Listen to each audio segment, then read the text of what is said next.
Halo teman-teman, kali ini kita akan membahas bab baru, yaitu bab 5 ya, mengenai sistem benda tegar dan dinamika rotasi. Baik, pada subbab yang pertama ini kita akan membahas sistem benda tegar dan dinamika rotasi. Yang pertama kita bahas adalah apa sih itu sistem benda tegar. Yang pertama yang harus kita tanyakan pertama kali adalah apa itu benda tegar. What is benda tegar ya? Apa itu benda tegar? Nah, benda tegar di sini misalkan saya memiliki sebuah cakram ya teman-teman. Misalkan saya memiliki sebuah cakram lingkaran, cakram ini padat ya.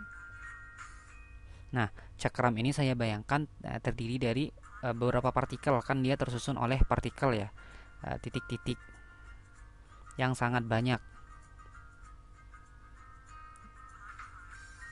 titik-titik yang sangat banyak. Nah, dan setiap titik pada benda tegar ini, pada cakram ini adalah cakram ya, itu memiliki jarak. Setiap titiknya memiliki jarak. Nah, jika partikel-partikel titik yang menyusun cakram ini, jarak antara tiap dua partikel ketika cakramnya berputar, misalkan cakram ini saya putar, ya, saya putar kemanapun, jarak titik-titik atau penyusun partikelnya itu tetap, maka benda itu dinamakan sebagai benda tegar. Jadi benda tegar pengertiannya adalah uh, bila suatu ya partikel, atau misalkan dalam hal ini bila suatu benda ya yang tersusun atas partikel-partikel,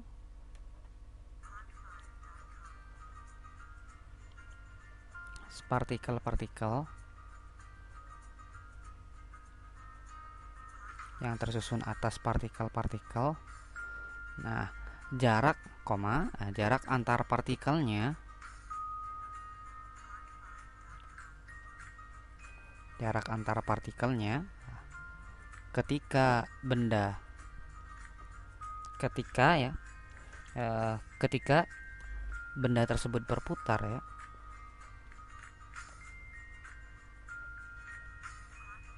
jarak antar partikelnya ketika benda tersebut berputar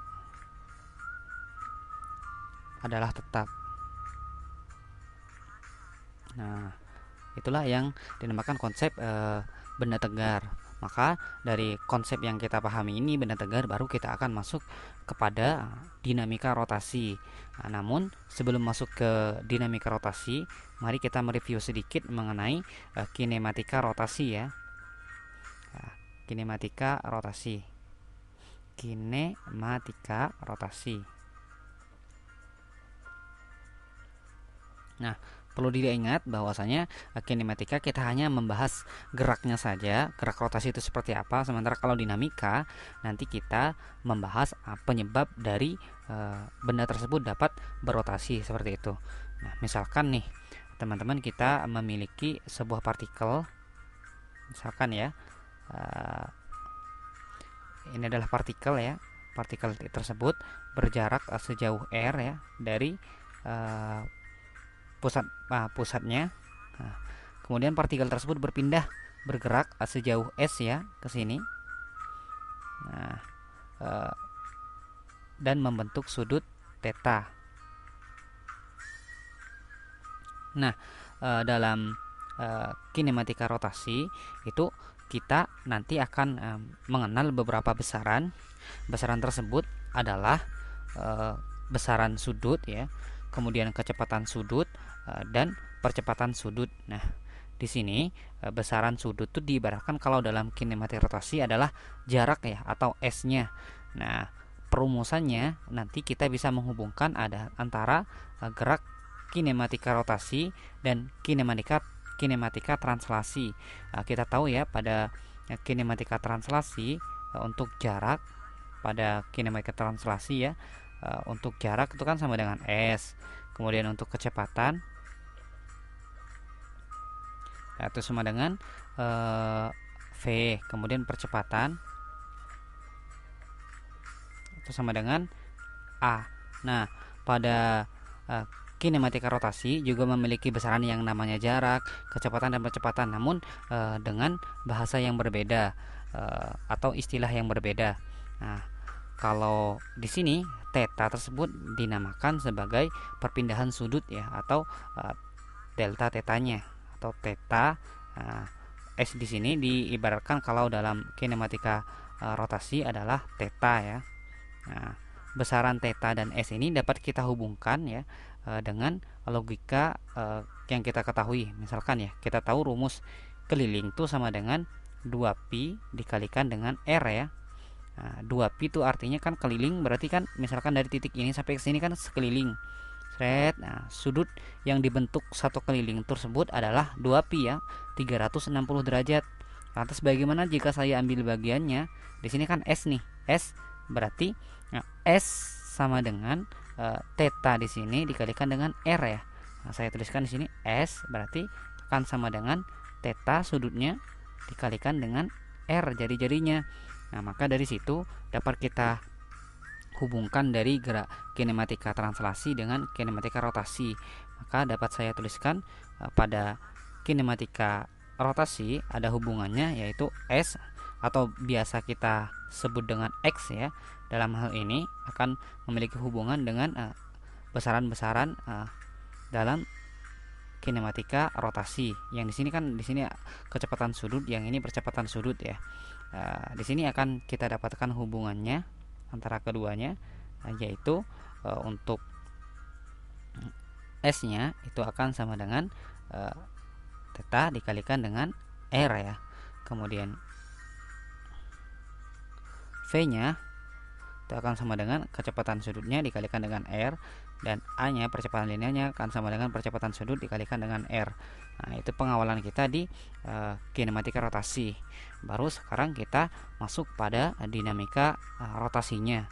Oke, kita masuk kepada dinamika rotasinya. Dinamika rotasi. Nah, sebelum itu coba kita bandingkan dengan dinamika translasi ya, agar enak memahaminya. Dinamika translasi. Kita ingat pada dinamika translasi yang kita bahas pertama adalah gaya yang menyebabkan benda tersebut bergerak, di mana persamaannya adalah F sama dengan M dikalikan A ya. F di sini merupakan gaya yang dapat menyebabkan percepatannya, dan M kita tahu di sini adalah ukuran kemalasannya. Nah, di sini teman-teman di dinamika rotasi begitupun ada yang menyebabkan benda tersebut bergerak secara melingkar, secara rotasi maksud saya. Di situ kita kenal besarannya adalah torsi. Torsi. Nah, kalau di sini kita mengenal besaran yang menyebabkannya adalah gaya ya. Gaya ya, yang menyebabkan yang merubah keadaan benda menjadi bergerak ya, yang merubah keadaan benda.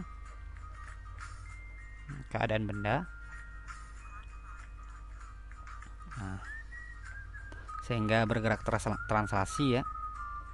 Sehingga bergerak translasi.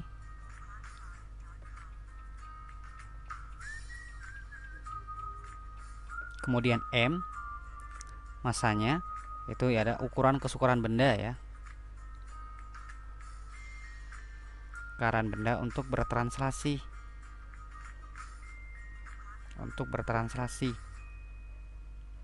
Bertranslasi. Kemudian A adalah percepatan ya, percepatan benda bergerak translasi ya, percepatan benda. Nah, begitupun pada dinamika rotasi kita akan kenal yang sama dengan gaya yang menyebabkan benda bergerak, itu namanya torsi ya teman-teman. Namanya adalah torsi. Saya tuliskan di sini berarti torsi. Saya tuliskan torsi. Torsi biasanya lambangnya adalah seperti ini. Nah, torsi itu sama dengan di sini. Kalau itu M kali A, di sini akan sama dengan I dikalikan dengan percepatan sudutnya, di mana torsi di sini adalah namanya adalah torsi ya. Nah, itu gaya yang dapat menyebabkan menyebabkan benda bergerak rotasi. Rotasi. Kemudian I adalah itu namanya adalah inersia ya, inersia. Kalau dalam hal ini kita adu samakan dengan massa, yaitu kesukaran benda untuk bergerak rotasi seperti itu. Kemudian A adalah percepatan sudut. Itu kalau kita lihat dari hubungan antara dinamika rotasi dan kinematika translasi. Nah, di situ kita tahu bahwasanya kalau di dinamika translasi itu F sama dengan M kali A, kalau di dinamika rotasi torsi sama dengan I kali A. Sekarang kita akan lebih mendalami apa itu torsi ya, karena torsi persamaannya tidak hanya ini, ada persamaan yang lain. Nah, di sini kita tentunya bertanya-tanya, apa sih gaya yang dapat menyebabkan benda tersebut bergerak rotasi? Seperti apa sih bentuk gayanya? Baik, akan kita bahas di slide selanjutnya yang lebih merinci. Kita sekarang bahas torsi ya, lebih mendalam. Nah, torsi. Nah, kita mengenal di sini torsi merupakan besaran yang menunjukkan kemampuan gaya dalam membuat benda tersebut berotasi ya. Misalkan dan biasanya torsi ini tidak pernah sendiri ya, dia selalu ditemani oleh lengan gaya namanya. Nah, kalau saya ibaratkan, misalkan saya memiliki sebuah benda ya,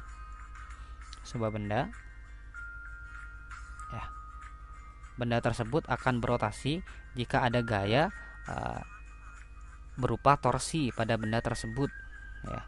Kalau misalkan di sini adalah saya kasih gaya F ya, straight sebesar F ke sini, nah, maka di sini adalah R, kan ada jari-jarinya. Nah, itulah yang nantinya akan menyebabkan benda tersebut bergerak rotasi. Saya tuliskan, berarti persamaan torsinya itu akan sama dengan R ya, vektor dua-duanya dikrosskan dengan F. Nah, dalam hal ini di sini harus memakai besaran cross karena syaratnya ya antara R dan F itu harus saling tegak lurus. Nah, atau saya tuliskan R, besarnya R ya, dikalikan dengan besarnya F, dikalikan dengan sin theta atau yang membentuk keduanya, sudut yang membentuk keduanya dalam hal itu. Inilah persamaan torsi yang harus kita pahami, bahwasanya torsi itu sama dengan lengan gaya dikrosskan dengan gaya yang bekerja pada benda tersebut ya. Itu prinsip dari torsi. Nah, selain torsi, kita juga harus memahami mengenai momen inersia atau yang tadi kita kenal I ya, lambangnya. Nah, saya tuliskan di sini torsi, lambangnya yang tadi torsi. Kemudian selanjutnya kita membahas momen inersia.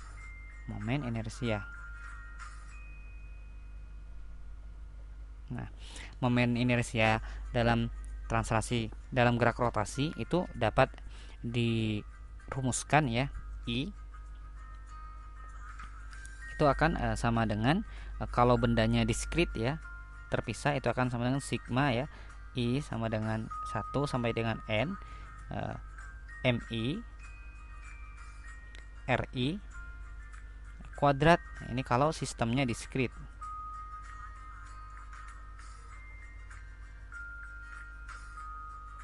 Kemudian kalau sistemnya kontinu, kita pakai integral ya, integral R kuadrat dm. Ini kalau sistem kontinu.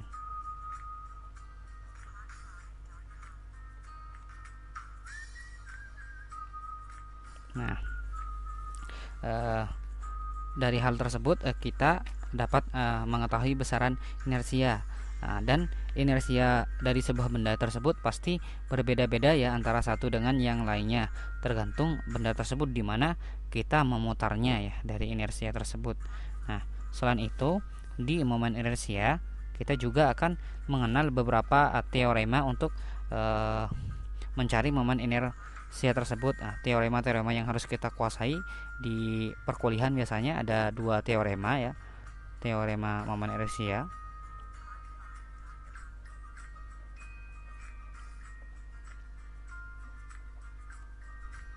Nah, teorema yang pertama yaitu teorema sumbu sejajar.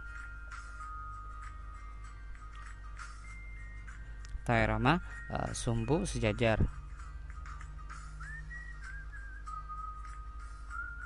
Nah, teorema ini mengatakan bahwasanya momen inersia yang sejajar dengan momen inersia pusat massanya itu akan sama dengan momen inersia pusat massa ditambah dengan m, massa dari benda tersebut, dikalikan dengan r kuadrat, di mana r tersebut adalah jarak antara kedua sumbu. Saya tuliskan di sini, r adalah jarak kedua sumbu.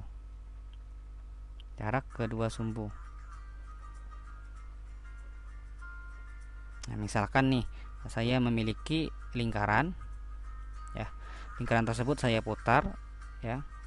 Pas di pusat massanya, saya tahu I pusat massanya adalah mr kuadrat misalkan. Nah, kemudian dari sini kemudian ditanyakan berapa momen inersia jika diputar di sumbu ini, di sumbu yang sejajar di atasnya.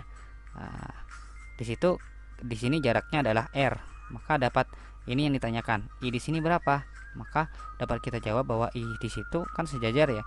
Kita dapat gunakan teorema sumbu sejajar, maka sama dengan I pusat massa tambah dengan m kalikan dengan jaraknya r kuadrat, di mana di situ jaraknya sendiri adalah r ya, atau saya kasihkan di sini jaraknya adalah a dan ini adalah I pusat massanya adalah ma kuadrat ya.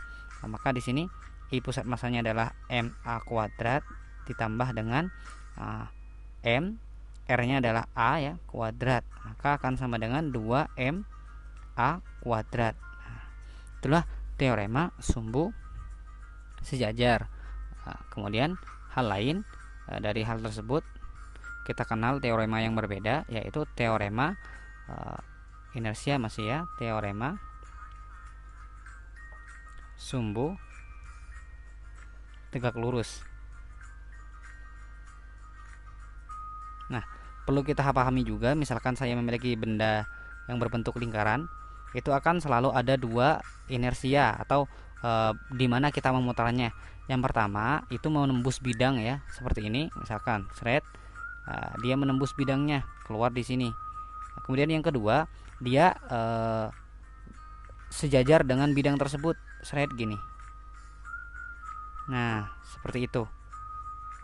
Nah, berarti ada 2 ya, yang ini nih yang tegak lurus bidang, yang ini sejajar bidang.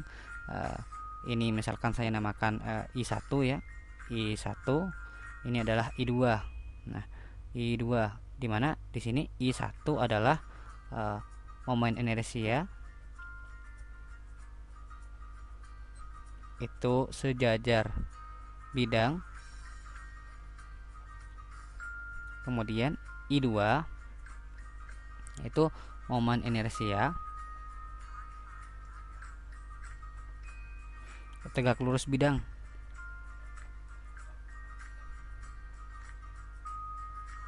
Nah, dan teman-teman selama diputar pada poros yang sama, misalkan saya memiliki yang lain nih, misalkan di sini thread ini adalah I3 yang dia juga sejajar dengan bidang, maka besarnya I1 itu sama dengan besar I2.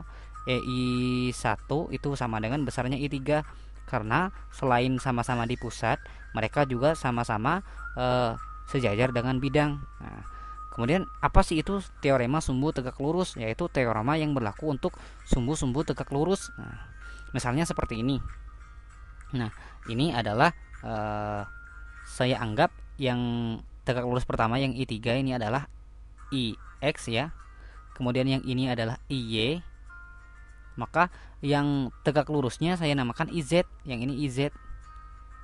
Maka IZ tersebut itu akan sama dengan IX plus IY. Nah, yang ini adalah sumbu yang tegak lurus bidang ya. akan sama dengan penjumlahan ya, penjumlahan sumbu sejajarnya. Nah, sejajarnya.